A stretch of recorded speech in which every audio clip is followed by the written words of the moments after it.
Anaemia का बनाए थे, तो वो तो माल न्यूट्रिशन का डिजीज है। डेंगू बनाए थे।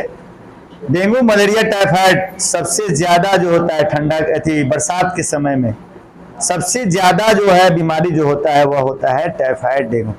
आजकल तो गांव गांव में भी लोग अगर एक दिन दो दिन किसी को हल्का सीजनली बुखार भी है तो उसको डेंगू समझ लेता है। तो आज हम लोग क्लियर करेंगे कि डेंगू किस तरह का बीमारी है, किससे होता है, क्या लक्षण है, क्या सही जांच है, कौन सा जांच किस सप्ताह में किस समय कराना है, बचने का उपाय क्या है, यह सब पे हम लोग जिक्र करेंगे।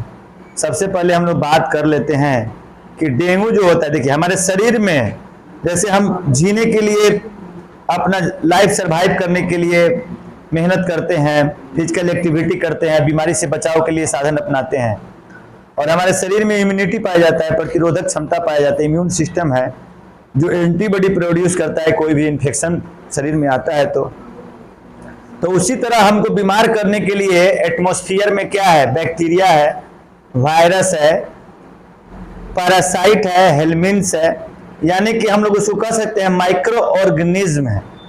माइक्रो ऑर्गेनिज्म जो ऐसा चीज होता है जो हमको बीमार करता है, ऐसे छोटे छोटे जीव जिनको हम नगण्य आंखों से नहीं देख सकते हैं, और वह हमें बीमारी पैदा करते हैं, बीमारी कॉज करते हैं। तो सबसे ज्यादा बीमारी बरसात के समय में क्या होता है, टाइफाइड का, डेंगू का और मलेरिया का प्रकोप बढ़ जाता है। आपको मालूम होना चाहिए कि टाइफाइड से प्रति वर्ष जो है विश्व जो है, पूरे भारत नहीं पूरे विश्व के लोग इससे सफर कर रहे हैं। सबसे पहले हम लोग यह जान लें कि टाइफाइड जो होता है वह एक बैक्टीरियल डिजीज है, और बैक्टीरिया से होता है। और कौन सा बैक्टीरिया होता है, तो साल्मोनेला।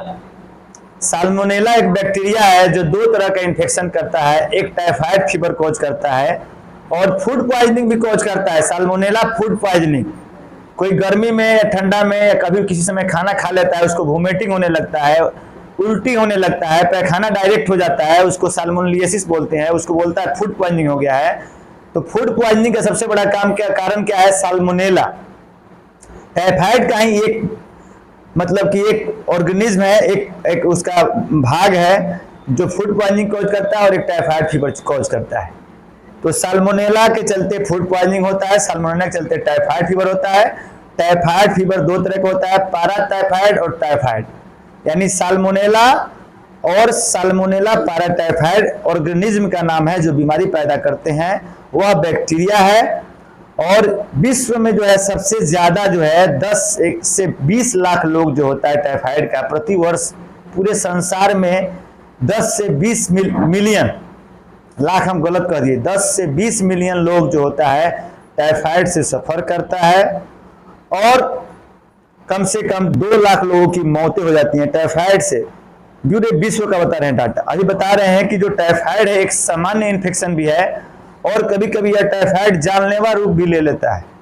तो टाइफाइड को सही समय पे समझना भी जरूरी है कि सही समय पे उसका इलाज है हो सके। दूसरा क्या होता है, कभी कभी सीजनल बुखार को भी लोग टाइफाइड समझ के ट्रीट करता है और इधर उधर ज्यादा अनवांटेड दवा का इस्तेमाल करता है। तो इस चीज को हम लोग यहाँ पे समझेंगे कि टाइफाइड का मेन सिम्टम क्या है, क्या क्या जांच से हम लोग टाइफाइड को कन्फर्म कर सकते हैं, किस सप्ताह में कौन सा जांच कराने से टाइफाइड पे सही पता लग सकता है। अब देखिए, एक ऐसा बीमारी टाइफाइड है जो खाना और पीने के सामान से फैलता है। टाइफाइड, कोई पूछे कि टाइफाइड कैसे फैलता है, तो कुछ ऐसा बैक्टीरिया वायरस है जो आई कांटेक्ट से फैलता है, कुछ स्किन कांटेक्ट से फैलता है, कुछ सामान के इस्तेमाल से फैलता है, कुछ सांस द्वारा फैलता है, कुछ एयरबर्न होता है, कुछ सेक्सुअल कांटेक्ट से फैलता है, लेकिन कुछ ऐसा बैक्टीरिया है जो केवल खाना पीना के दूषित खाना पीना में। अब दूषित खाना पीना का मतलब क्या समझे कि खाना में दूषित थोड़े होता है। अब वो कैसे दूषित खाना पीना हो जाता है हम इसको अभी आगे बताएंगे। तो ऐसा बीमारी जो खाना और पानी के दूषित खाना और पानी जिसमें टाइफाइड का साल्मोनेला का बैक्टीरिया है उसको हमारे शरीर में आ जाने से बीमारी होता है, उसको हम लोग टाइफाइड कहते हैं। टाइफाइड साल्मोनेला से होता है। अब देखिए, टाइफाइड मुख्यतः 5 चीजों से फैलता है। इस 5 चीज पे हम लोग लगाम लगा ले तो टाइफाइड होगा ही नहीं। F5 फॉर्मूला हम बनाए हैं, F5। F मतलब, एक F से मतलब होता है फिंगर, अगर हम कोई पार्टिकल छू रहे हैं, जैसे रिमोट छू रहे हैं, पेन छू रहे हैं, डस्टर छू रहे हैं, कोई सामान किसी को छू रहा है, बेंच छू रहे हैं, मोटरसाइकिल छू रहे हैं, मोबाइल छू रहे हैं, और मानते हैं कि हमको टाइफाइड है और मेरा सल्मोनेला अगर का बैक्टीरिया जो है मोबाइल पे आ गया है किसी कारण से, और उसको कोई दूसरा आदमी छूता है तो उसमें फैल सकता है। यानी कि हम लोग फिंगर के द्वारा, तो हम लोग हैंड वॉश अगर प्रॉपर करें खाना खाने के पहले या खाना खाने के बाद, पुराने के समय में लोग साइंस नहीं पढ़ा था, फिर भी घर में आता था तो पूरा पैर हाथ धो के आता था और हाथ मांज के आता था। खाने के पहले हाथ मांजना है। हैंड वॉश का जो है वह सबको हर काम, जैसे मेडिकल के जो स्टूडेंट है उनको एक प्रोसीजर बनाना है कि जो भी चीज हम छुएं, जो भी पेशेंट को, उसके बाद हम हैंड वॉश करें। यह मेडिकल में गाइडलाइन है। लेकिन जो मेडिकल से रिलेटेड नहीं है, खाना खाने के पहले बच्चा को प्रॉपर तरीका से हैंड वॉश करना सिखाइए, क्योंकि बहुत सारा माइक्रो ऑर्गेनिज्म जो होता है वह उंगली के नाखून में आके फंस जाता है। अब पानी से इसे धोने से वह किल नहीं होता है, तो हैंड वॉश जरूरी है। तो फिंगर हो गया, दूसरा क्या हो गया, फूड, खाना। आप फ्लूइड मतलब पानी, F5 बोले है ना, तो एक एफ से हो गया फूड, फूड हो गया, और उसके बाद फ्लूइड हो गया, फ्लाई हो गया, फिंगर हो गया, फीसेस मलमूत्र। अब देखिए कैसे हुआ। ऐसे मानते हैं कोई आदमी, टाइफाइड का जो बैक्टीरिया सल्मोनेला होता है वह पेट में ही रहता है, इंटेस्टाइन में रहता है। तो हमको टाइफाइड है, मानते हैं यदि हम खुला में शौच करते हैं, सरकार शौच खुला में करने के लिए क्यों मना कर रहा है, क्योंकि उससे बीमारी फैलता है। तो मानते हैं हम खुला में कहीं शौच किए, तो उस शौच में क्या हुआ, हमको टाइफाइड है, तो उस शौच में जो वे निकलेगा, जो फीसेस निकलेगा, फीसेस को बोलते हैं स्टूल, जो स्टूल निकलेगा उसमें टाइफाइड का क्या है, बैक्टीरिया है। तो मानते हैं कि वह क्या होगा कि वहां से कैसे, मानते हैं खेत में की खुला में, तो वहां पे कोई मक्खी गया, कोई मच्छर गया, मच्छर को कोई रोक सकता है? मानते हैं कि हम अभी गरम गरम खाना बना के बैठे हैं खाने, अब मक्खी गया, वो टाइफाइड का बैक्टीरिया कहीं से फीसेस में या नाली में, या पानी नाली का गंदगी है वहां पानी से, या फिर कहीं खाना से, वहां कहीं से अपने पैर में चिपका के लेके आ गया, हमारे खाना पे बैठ गया। तो कितना लोग खाना पे मक्खी बैठ जाता है तो फेंक देता है, नहीं फेंकता है, मक्खी को भगा देगा, खाएगा। लेकिन वो मक्खी अपने पैर में क्या लगा के आई है, साल्मोनेला का बैक्टीरिया लगा के आई है, कि ई कोलाई लाई है, कि बी कोलाई लाई है। अब वो लैट्रिन पर से मक्खी आई है, कि नाली पर से आई है, कि मल मूत्र के पास से आई है, कि पी पस कोई फेंका हुआ है उसके पास से आई हुई है। इसलिए कहा गया है कि कहीं भी मेडिकल वेस्ट नहीं फेंकना है, खुला में शौच नहीं करना है, कहीं खुला में बाथरूम नहीं करना है। अब कोई बाथरूम कर रहा है तो यूरिन में भी आता है, कि कोई मानते हैं कि कोई मिक्सचुरेशन किया, तो उसमें मक्खी जो होता है वह वाहक का काम करती है। वह क्या करती है, मक्खी वहां बैठेगी, वहां बैठेगी, वहां बैठेगी, वहां बैठेगी, जहां से नहीं आना है।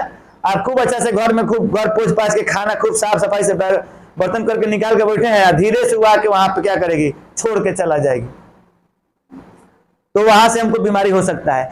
तो अगर 5 गो चीज पर हम लोग लगाम लगा ले, मक्खी को घर में नहीं आने दे, आसपास जो है पानी नहीं जमा होने दे, उसके बाद खाना हम लोग ढक के रखे।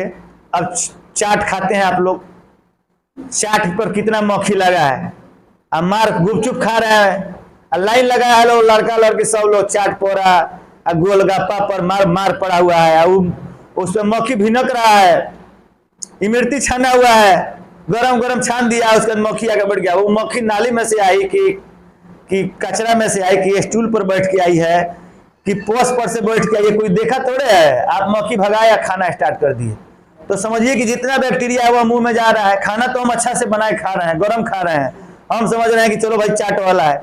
इसलिए रोड पर गया, गर्मी के दिनों, बरसात के दिनों में क्या होता है, मक्खी का प्रकोप बढ़ जाता है और गंदगी बढ़ जाता है।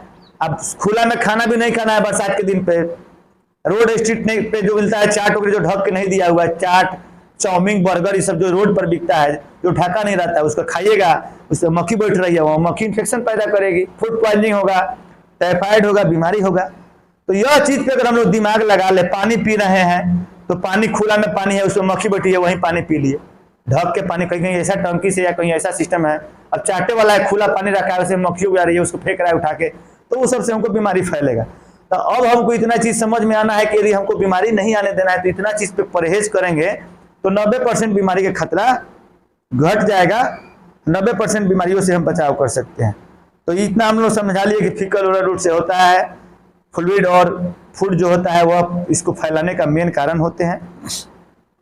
अब मानते हैं कि कोई आदमी खाना खाया जिसमें साल्मोनेला का बैक्टीरिया है, वह खाना मुंह के द्वारा पेट में गया और उसका इंक्यूबेशन पीरियड होता है। इंक्यूबेशन पीरियड मतलब कि जो बैक्टीरिया जो भीतर जाता है, जो बीमार करने का माइक्रो ऑर्गेनिज्म जाता है, वह भीतर जाके क्या करता है, अपना ग्रोथ करता है, अपना संख्या बढ़ाता है, शरीर में टॉक्सिसिटी पैदा करता है, हमारे शरीर में एंटीबॉडी बनता है। एंटीबॉडी और उस माइक्रो ऑर्गेनिज्म के एंटीबॉडी, हमारे शरीर में एंटीबॉडी बना, उसका एंटीजन, दोनों में लड़ाई होता है।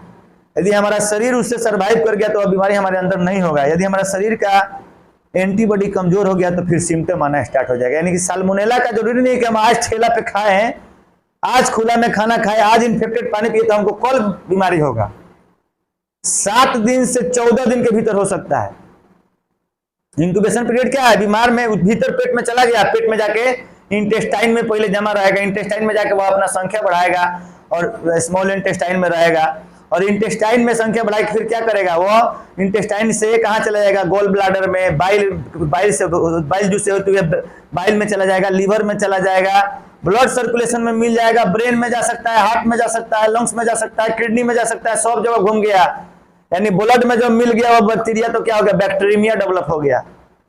मुंह से गया, आपके मुंह से गया, रास्ता खोजा, मुंह से गया, इंटेस्टाइन में रहा, इंटेस्टाइन से अपना संख्या बढ़ाया, अपना पैथोजेनेसिस, अपना पहले जगह देख लिया। मानते हैं कि जैसे कैसे कोई पाकिस्तानी है भारत में घुसा तो पहले एक ठाव देखेगा, जगह बनाएगा, अपना 2-4 को लोग को मिलाएगा, उसके बाद अपना खुरपात मचाना दिमाग लगाएगा। वैसे ही बैक्टीरिया क्या है, भीतर गया, हमारे खाना में मिल के, हम तो जान रहे हैं खाना खा रहे हैं, उसके साथ मिल के चला गया, घुसपैठ कर दिया, जाके इंटेस्टाइन में अपना लाइफ साइकिल स्टार्ट किया। इंटेस्टाइन से क्या हो गया, फिर उसमें ग्रोथ किया, फिर ब्लड स्ट्रीम में मिल गया, ब्लड स्ट्रीम में मिलेगा तो ब्लड सर्कुलेशन में चला जाएगा, और ब्लड सर्कुलेशन पूरे होल बॉडी में होता है तो होल बॉडी में फैल जाएगा।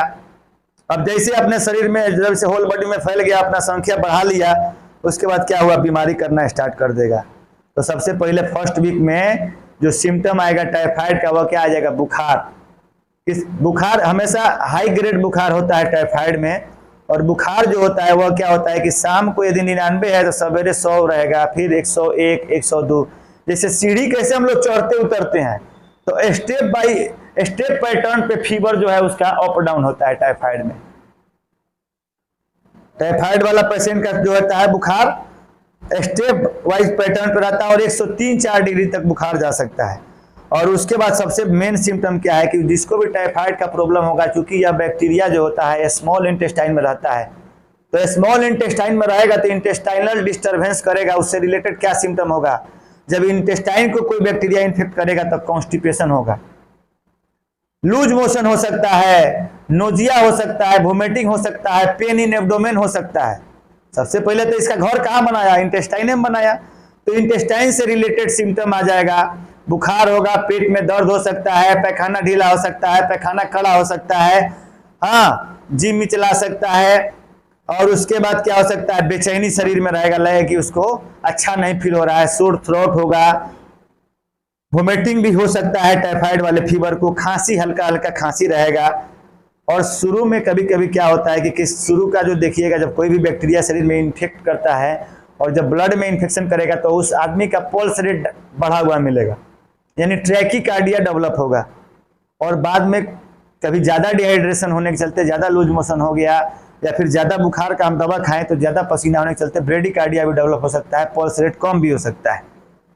तो अब यह चीज़ समझ लिए, किसी किसी को पहले क्या होता था, रेड रोज हो जाता था, यहाँ पे लाल दाना दाना चकत्ता ऐसा हो जाता था। तो मेन सिम्टम टाइफाइड को क्या समझे, किसी का माथा में दर्द है, किसी का बुखार जो है 102, 103, 104 डिग्री सीढ़ी के पैटर्न के अनुसार बुखार चढ़ रहा है, उतर रहा है, किसी को कॉन्स्टिपेशन रह रहा है, किसी को बुखार के साथ पेट में दर्द है, किसी को बुखार के साथ उल्टी हो रहा है, पैखाना ढीला हो रहा है, चक्कर आ रहा है, माथा में दर्द है, खांसी है, तो टाइफाइड फीवर हो सकता है। इस सब चीज, किसी किसी को बुखार के साथ क्या होगा, स्किन में रेड रोज पैचेज आ रहा है, तो उसको हम लोग समझ लेंगे फीवर हो रहा है। अब फर्स्ट वीक में जाता है, तो फर्स्ट वीक में जब टाइफाइड का इन्फेक्शन शरीर में इंटर करता है तो फर्स्ट वीक में क्या हो जाता है कि बुखार का ही सिस्टम और बेचैनी या ये सब चलता है। लेकिन सेकेंड वीक में क्या करता है, सेकेंड वीक में क्या करता है, वह बुखार से आके इंटेस्टाइन में फिर वापस चला आता है। उसमें कॉन्स्टिपेशन पैखाना 2 बार 5 बार 10 बार डायरिया स्टार्ट कर देता है, डायरिया डिसेंट्री। किसी को अगर पहले बुखार हुआ है, बुखार के बाद डायरिया डिसेंट्री है, तो अगर बुखार गायब हो गया है तो ये नहीं कि उसको टाइफाइड नहीं है। उसको डायग्नोज करने के लिए हो सकता है टाइफाइड है, क्योंकि टाइफाइड का मेन जोर जो होता है वो इंटेस्टाइन पे होता है, पेट पर वार करता है। तो इंटेस्टाइनल से रिलेटेड सिम्टम रहेगा, बेचैनी रहेगा, उसका जो है बीपी कम हो सकता है, बीपी का है कि उसका लूज मोशन के चलते अगर इलेक्ट्रोलाइट अनबैलेंस हो सकता है। और सेकेंड थर्ड वीक में क्या हो जाएगा, स्प्लीन और लीवर पल्पेबल हो सकता है। और इसमें जो है क्या हो सकता है, ल्यूकोपेनिया हो सकता है, और एक्यूट इन्फेक्शन आएगा तो न्यूट्रोफिल बढ़ा रह सकता है। और समझिए कि ये वो चीज़ हम सबसे मेन चीज़ बता रहे हैं कि टाइफाइड में आजकल क्या होता है कि एक दिन में आज बुखार हुआ और कल लोग चेक कराता है तो टाइफाइड पॉजिटिव दे देता है। इस पे हम थोड़ा सा बात करना चाहेंगे। मेडिकल गाइडलाइन के अनुसार कहा गया है कि टाइफाइड को हम लोग जांच करने के लिए 4 स्टेज में बांट दिए हैं। There are 4 stage of typhoid fever diagnosis. हम लोग जो मेडिकल में गाइडलाइन है, पहला वीक में जब किसी को जैसे हमको बुखार लगा, अब पहला सप्ताह में पता करना है कन्फर्म कि टाइफाइड है कि नहीं है, उसके लिए हम लोग क्या कराते हैं, ब्लड कल्चर। बासु, जैसे बासु वैज्ञानिक का नाम था, तो बासु एक हम कोड बनाए हैं BASU, यानी कि BA फर्स्ट वीक में हम लोग क्या उठाएंगे, बी फॉर बासु। बासु मतलब ब्लड कल्चर।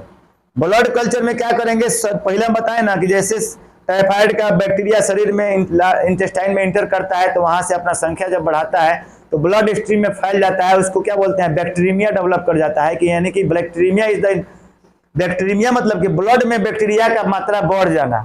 तो फर्स्ट वीक में हम लोग ब्लड को निकाल के ब्लड को कल्चर कराते हैं। ब्लड को कल्चर में क्या होता है, ब्लड कल्चर एक मेथड है जो लैब के लोगों को जानना जरूरी है। उसमें ब्लड को खाना दिया जाता है उचित मात्रा में, न्यूट्रिएंट्स अगर, और बैक्टीरिया जो होता है वो ग्रोथ करता है, और जो बैक्टीरिया ग्रोथ करता है वो उस बैक्टीरिया को लैब वाले लोग डायग्नोज करते हैं और रिपोर्ट में देते हैं कि यह बैक्टीरिया है, साल्मोनेला का बैक्टीरिया है कि किस तरह का बैक्टीरिया है। और उसके साथ कल्चर सेंसिटिविटी टेस्ट भी करते हैं कि वह बैक्टीरिया के लिए कौन सा एंटीबायोटिक काम करेगा। वो एंटीबायोटिक सेंसिटिविटी टेस्ट करके उसका रिपोर्ट भी देते हैं कि यह बैक्टीरिया जो है इस दवाई से पूर्ण रूपेण खत्म हो जाएगा, और इससे डॉक्टर को इलाज करने में आसानी मिलता है। कभी कभी क्या होता है कि टाइफाइड रेजिस्टेंस भी हो जाता है। जैसे हम किसी को ओडिसिफ या मोनोसिफ दे रहे हैं और टाइफाइड बैक्टीरिया जो है वह ओडिसिफ और मोनोसिफ से रेजिस्टेंस है, तब 50 को ले लेंगे हम सेफोट्रैक्सोन, तब असर नहीं करेगा। तो कल्चर में क्या होता है कि वह क्लियर पता हो जाता है कि किस एंटीबायोटिक से वह बैक्टीरिया मरेगा। तो फर्स्ट वीक में किसी को कराना है तो ब्लड कल्चर से कंफर्म हो सकता है। यहाँ सवेरे बुखार होता है, शाम को टाइफाइड पॉजिटिव आ जाता है एग्लूटिनेशन टेस्ट में। यह एक चीज का फंडा हमको समझ में नहीं आता है। 2-3 चीज इसमें टाइफाइड के विषय में गलतफहमी है, वह चीज हम आज दूर करेंगे। उसके बाद सेकेंड वीक में जो टेस्ट होता है, बी के बाद क्या बोले, बासु बोले तो बी के बाद ए आया। सेकेंड वीक में एग्लूटिनेशन टेस्ट है। एग्लूटिनेशन टेस्ट क्या होता है, जो हम लोग विडाल टेस्ट कराते हैं, जो डॉक्टर लोग लिखता है विडाल टेस्ट। तो विडाल में क्या करता है, लैब वाला लड़का लोग समझेगा, एग्लूटिनेशन टेस्ट होता है। इसमें क्या करते हैं कि हम ब्लड का सीरम निकालते हैं। हमारे ब्लड में सीरम पाया जाता है ना, उसको सेंट्रीफ्यूज करिएगा ब्लड में तो येलो स्ट्रो कलर का सीरम निकलेगा। तो 2 बूंद सीरम को रखते हैं और टाइफाइड बैक्टीरिया का एंटीजन, उसमें एंटीजन और एंटीबॉडी का रिएक्शन कराते हैं। हमारे सीरम में क्या है, एंटीबॉडी है, हमारे शरीर का एंटीबॉडी है, यानी कि हमारे शरीर में कौन कौन इन्फेक्शन आ गया है मेहमान, उसमें कैल्शियम माने जितना मिनरल्स के अलावा बैक्टीरिया भी है। तो हमारे ब्लड में यदि बैक्टीरिया होगा उसका 2 बूंद लेंगे, और जो टाइफाइड का एंटीजन है उस एंटीजन को रख के हम लोग क्या करेंगे, एग्लूटिनेट कराएंगे, दोनों को आपस में रिएक्शन कराएंगे। और एग्लूटिनेशन में क्या होता है कि रिएक्शन करने के बाद उसमें क्या होता है, दही के समान फट जाएगा, उसको कोगुलेशन बोलते हैं। तो टाइफाइड पॉजिटिव रहेगा, उसको क्या होगा, कोगुलेशन उसमें आएगा, तो उसको हम लोग एग्लूटिनेशन टेस्ट बोलते हैं। लेकिन यह कब होता है, मेडिकल गाइडलाइन के अनुसार सेकेंड वीक में कराना। मेडिकल के सारे बुक्स में लिखा हुआ है क्या कि सेकेंड वीक में ही एग्लूटिनेशन टेस्ट कराना है। यहाँ पे सवेरे बुखार हुआ और शाम को एग्लूटिनेशन टेस्ट पॉजिटिव आ गया। इसका फंडा आज तक तो समझ में नहीं आया। अब तो यह इस पे रिसर्च का विषय है कि कैसे करता है लोग, कैसे देता है लोग, ठीक है। तीसरा वीक मेडिकल कहता है कि बासु हो गया, तीसरा वीक में स्टूल कल्चर कराइए, क्योंकि हम बताएं कि तीसरा वीक में क्या हो जाएगा कि लार्ज इंटेस्टाइन में फिर वापस आ जाता है स्मॉल इंटेस्टाइन में, और वो इंटेस्टाइनल रिलेटेड सिम्टम में अपीयर करता है, जैसे लूज मोशन, वोमिटिंग। किसी को बुखार ठीक हो गया, उसके बाद उसको लगातार लूज मोशन हो रहा है, तो लूज मोशन का दवा नहीं करेंगे, उसको टाइफाइड का भी डायग्नोस करेंगे। तो टाइफाइड मानते हैं कि उसका तो हम स्टूल कल्चर कराएंगे, तो स्टूल कल्चर में आएगा कि साल्मोनेला इसमें है। कल्चर फिर वही, कल्चर में भी ब्लड का कल्चर हो, स्टूल का कल्चर हो, यूरिन का कल्चर हो, तीनों कल्चर में क्या करेंगे, थोड़ा सा लेके खाना डालेंगे बैक्टीरिया को बचाने के। जैसे मछली बजाते हैं तो मछली का चारा डालते हैं तो मछलियाँ फंस जाता है, तो वैसे ही हमारे स्टूल में जो ब्लड है, चाहे ब्लड में जो बैक्टीरिया है, उसको हम लोग, जो बैक्टीरिया खाना खा के बढ़ेगा उसको उसका खाना देते हैं। एक होता है इसे अगर होता है, न्यूट्रिएंट अगर होता है, और उसको कल्चर डिश में डाल देते हैं, तो उसमें खाना डाल के बैक्टीरिया को वहाँ सेट करके या उसको 37 डिग्री सेंटीग्रेड पर इंक्यूबेटर में रख देते हैं। वहाँ पे बैक्टीरिया ग्रोथ कर जाएगा, पूरा अपना संख्या बढ़ा लेगा। तो देखेंगे जब संख्या बढ़ाएगा यानी कि इसमें ही बैक्टीरिया है, और नहीं रहेगा तो संख्या नहीं बढ़ाएगा, जैसे कि तैसे खाना में वैसे ही रहेगा। ब्लड कल्चर है या यूरिन कल्चर है, स्टूल कल्चर ऐसे ही करते हैं। जब संख्या बढ़ा लेता है तो उसको हम लोग, और एंटीबायोटिक का ग्रुप होता है, aminoglycoside group, cephalosporin group, quinolones group, antibiotic पढ़ाए हैं पहले, पेनिसिलिन ग्रुप, बहुत सारा ग्रुप होता है, टेट्रासाइक्लिन का ग्रुप आता है, तो अलग अलग ग्रुप का एंटीबायोटिक होता है। तो सब ग्रुप के एंटीबायोटिक का हम लोग वहाँ पे टैबलेट, छोटा छोटा टिकिया होता है, थोड़ा थोड़ा दूर पे लगा देते हैं, और जिस टिकिया से ज्यादा बैक्टीरिया मरता है वह कल्चर में हम लोग दे देते हैं 3+, 4+, 5+। कल्चर में यही टेस्ट होता है, कल्चर वाला समझेंगे आप लोग ध्यान देके। तो तीसरा वीक में स्टूल कल्चर करेंगे। 4 सप्ताह से किसी को सिम्टम आ रहा है, जैसे बुखार 4 सप्ताह पहले आया था, लेकिन अभी पेट वेट का प्रॉब्लम है, माथा में चक्कर आ रहा है, माथा में दर्द है, बाद में वो 3 से 4 सप्ताह में ब्रेन में भी चला आता है, कन्वल्सन कर सकता है, कोमा दे सकता है, स्ट्रोक दे सकता है, हार्ट का बहुत सारा चीज कॉम्प्लिकेशन है, हम आगे बताएंगे क्या क्या कर सकता है टाइफाइड अगर ट्रीटमेंट सही समय पर नहीं हुआ तो। लेकिन आजकल तो गांव में पहले के दिन से एंटीबायोटिक स्टार्ट हो जाता है, तो पहले ज्यादा होता था कॉम्प्लिकेशन, अभी सब नहीं होता है। टाइफाइड से अंतड़ी में छेद हो सकता है, परफोरेशन हो सकता है, इंटेस्टाइनल ऑब्स्ट्रक्शन हो सकता है, हड्डी में प्रॉब्लम हो सकता है, हड्डी में छेद हो सकता है। लेकिन यह सब पहले होता था जब पहले एंटीबायोटिक का इतना प्रचलन नहीं था, लेकिन आजकल एंटीबायोटिक का ज्यादा ही प्रचलन है, वो हानिकारक भी है, क्योंकि एक समय ऐसा आएगा जब इतना लोग एंटीबायोटिक खा रहा है।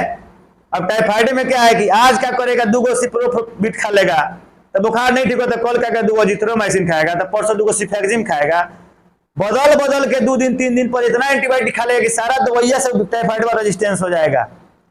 कोई भी एंटीबायोटिक का डोज होता है 5 दिन, 7 दिन, 10 दिन, डॉक्टर उसके अनुसार लिखता है। हम कहा कि आज ये दुकान पे गए तो बुखार है, ये दुकान वाला बढ़िया दवाई देता है, तो 2 काट के दे देगा वो फ्लोक्सासिलिन। तो वो दुकान वाला के पास गए, भाई बुखार है, तो वो दूसरा ग्रुप दे दिया, वो दूसरा ग्रुप दे दिया, सारा ग्रुप मिला है, खा लिया, मालूम चला कि सारा ग्रुप रेजिस्टेंस हो गया। बाद में एक समय ऐसा आएगा कि किसी पे कोई एंटीबायोटिक काम नहीं करेगा। सबसे ज्यादा एंटीबायोटिक का यूज कहाँ होता है, भारत में या बिहार में। विदेश में बिना जब तक कंफर्म नहीं होगा, टेस्ट से, कल्चर से कंफर्म नहीं होगा, तब तक एंटीबायोटिक पुर्जा पे नहीं लिखा जाता है। यह चीज समझने को मिलेगा।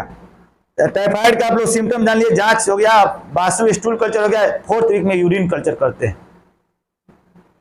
यानी कि हम लोग क्या समझे इसे कि 1st वीक में किसी को टाइफाइड का सिम्टम मिल रहा है तो ब्लड कल्चर, 2nd वीक में टाइफाइड का सिम्टम मिल रहा है तो agglutination test, Widal test, 3rd week में सिम्टम, 3rd वीक तक सिम्टम मिल रहा है तो स्टूल कल्चर, 4th वीक में सिम्टम मिल रहा है तो यूरिन कल्चर।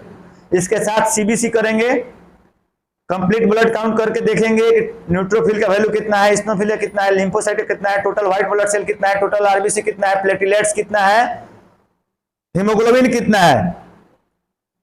यूरिन कल्चर करा सकते हैं, ब्लड कल्चर करा सकते हैं। जांच का नाम बता दे रहे हैं, विडाल सबसे पॉपुलर टेस्ट होता है, सब लोग सिंपल है कि विडाल टेस्ट लिख देता है, एग्लूटिनेशन टेस्ट सबसे कॉमन टेस्ट है। तो यह सब टेस्ट लोग करता है आजकल। अब देखिए एक चीज और दिया तो हम लोग समझ गए कि टाइफाइड होता कैसे है, बचाव कैसे करेंगे, सिम्टम समझ गए, जांच करने का स्टाइल समझ गए। अब समझ लीजिए कि इस पे मेन एगो चीज बता रहे हैं कि टाइफाइड का अगर इलाज सही समय पर नहीं हुआ तो इससे क्या क्या खतरा हो सकता है, कॉम्प्लिकेशन बोलते हैं, मेडिकल में क्या बोलते हैं, कॉम्प्लिकेशन। टाइफाइड का सही समय पे ट्रीटमेंट नहीं होने से 30% जो है अनट्रीटेड केसेस में क्या हो सकता है कि अगर पेट में हम लोग देखें तो पेरिटोनाइटिस हो सकता है। पेरिटोनियम पेट का कवरिंग करता है, तो इन्फेक्शन ऑफ पेरिटोनियम यानी पेट के जो कवरिंग वाला लेयर है उसमें इन्फेक्शन कर सकता है, पेरिटोनाइटिस डेवलप हो सकता है, हेमरेज कर सकता है, वहां पे ब्लीडिंग हो सकता है, परफोरेशन कर सकता है, औतड़ी में छेद कर सकता है, इंटेस्टाइनल ऑब्स्ट्रक्शन कर सकता है, औतड़ी एक दूसरे में चिपक सकता है, सट सकता है। कोलोसिस्टाइटिस, गोल ब्लैडर में जाएगा तो गोल ब्लैडर में भी infection of gall bladder is called cholecystitis. तो यह सब चीज हम लोग को देखने को मिलता है। लंग्स में क्या क्या इन्फेक्शन कर सकता है? टाइफाइड अगर इलाज सही समय पर नहीं हुआ तो ब्रोंकाइटिस कर सकता है, ब्रोंकोनिमोनिया कर सकता है, लंग ऑब्सेस कर सकता है, लंग्स में भी छेद कर सकता है। हार्ट में क्या क्या सिम्टम कर सकता है? मायोकार्डाइटिस कर सकता है, सर्कुलेटरी पेरिफेरल सर्कुलेटरी फेलियर कर सकता है। नर्वस सिस्टम में, ब्रेन में चला गया टाइफाइड, अनट्रीटेड हो गया तो जो टाइफाइड का बैक्टीरिया जो ब्रेन में जाकर रहा तो उसमें क्या सकता है? मेनिंजाइटिस कोज कर सकता है। और उसके बाद क्या कर सकता है? कन्वल्सन कर सकता है, कोमा में पेशेंट जा सकता है, और बहुत तरह का इस तरह का इन्फेक्शन कर सकता है। तो यह सब समझ लीजिए कि कॉम्प्लिकेशन जिसको ट्रीटमेंट नहीं होगा। टाइफाइड का जो होता है वैक्सीन भी दिया जाता है कि शुरू में वैक्सीन जो टाइफाइड से बचाव कर सकता है। टाइफाइड का जो इलाज है उसमें एंटीबायोटिक दिया जाता है क्योंकि यह बैक्टीरियल इन्फेक्शन है। इसका ड्रग ऑफ चॉइस है क्लोरोफेनिकल, एक टैबलेट आता है। दवा का यूज डॉक्टर के सलाह से करना है, वीडियो देख के दवा का इस्तेमाल नहीं करना है। क्लोरोफेनिकल ड्रग ऑफ चॉइस है टाइफाइड फीवर का, लेकिन यह चूंकि यह प्लास्टिक एनीमिया कोज कर रहा था तो इसका यूज बहुत कम कर दिया गया। पहले टाइफाइड का ड्रग ऑफ चॉइस था क्लोरोफेनिकल, लेकिन ये प्लास्टिक एनीमिया ब्लड कैंसर कोज कर रहा था, इसलिए इस पर थोड़ा सा बैंड लगा हुआ है, इसको देख के देना है। और अदर्स एंटीबायोटिक्स में जो है, इसमें जो एंटीबायोटिक यूज होते हैं वह सिप्रोफ्लॉक्सासिलिन और फ्लॉक्सासिलिन सेफ्ट्राक्सोन ग्रुप का होता है, सिफेक्जिन ग्रुप होता है, सेफ्लोस्पोरिन ग्रुप होता है। यह सब एंटीबायोटिक दे सकते हैं। खाना उस पेशेंट को अच्छा से हाई कैलोरिक डाइट खिलाएंगे, हॉर्लिक्स और ये सब जो भी खाना अच्छा खाना होता है हाई कैलोरिक डाइट उसको देंगे, Horlicks, fruit juice. Electrolyte balance maintain करने के लिए हम लोग इलेक्ट्रॉल पाउडर का सेवन करेंगे, सही समय पर डायग्नोस करेंगे, बीमारी नहीं हो इसीलिए बचाव करेंगे।